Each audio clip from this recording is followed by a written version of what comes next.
Attends, je suis pris sur une autre ligne. Hé Vous saviez que le casino de Sion n'a jamais été un casino? Allô Josette?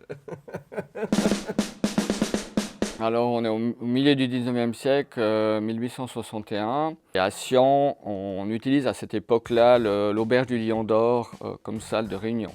Le problème, c'est que cette auberge est trop petite.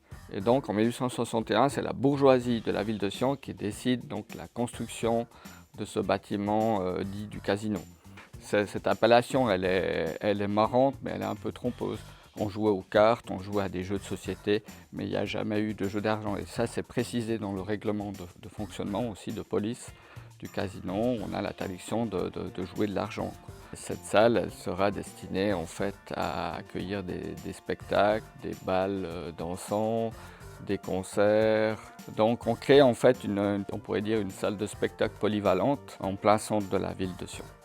Un des premiers spectacles qui est organisé dans le casino, en fait, après l'inauguration en 1865. Ce spectacle a accueilli des gens du commun, hein, qui étaient chaussés pour certains de gros souliers.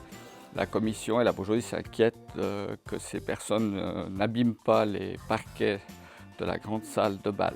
On corrige le règlement justement pour que cela ne se reproduise plus. Donc c'est très intéressant, ça montre que ce bâtiment qui est censé être à disposition de la population sédunoise, en fait est plutôt réservé à une élite, à une certaine classe sociale, et plutôt aux classes aisées de la ville de Sion et la bourgeoisie en réalité.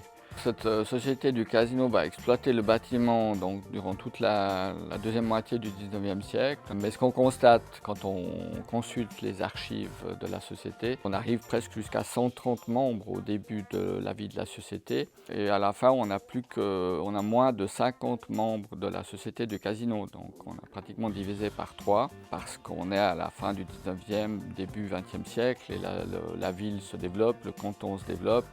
Il y a beaucoup d'autres activités qui sont maintenant possibles à Sion et dans la région. Donc tout ça se dilue un petit peu l'intérêt de cette salle. Donc cette salle est de moins en moins louée, de moins en moins demandée. Et comme il faut couvrir quand même les frais de location, en 1904, on décide la dissolution pure et simple de la société du casino.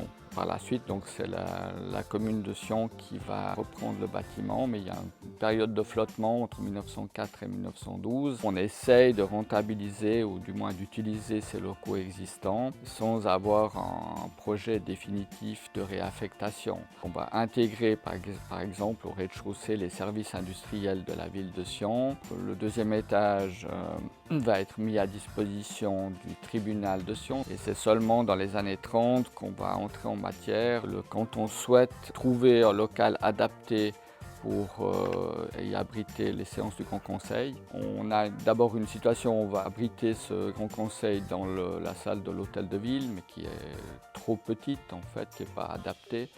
Et c'est finalement dans les années 30, après de nombreuses tractations assez tendues et difficiles entre le canton et la commune et la bourgeoisie de Sion, qu'on va enfin décider de transformer en partie ce bâtiment du casino pour y installer définitivement et pour y accueillir le Grand Conseil. On va ajouter une extension à l'arrière du bâtiment qui va jusqu'au rocher, au bas du rocher de la colline de Valère.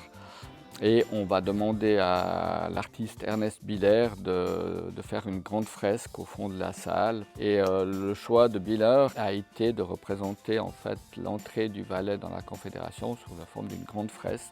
Et de chaque côté, au premier plan, on a latéralement deux scènes assez bucoliques, assez campagnards, qui montrent un peu le quotidien des Valaisans à l'époque, qui est encore dans les années 30 un canton très très agricole.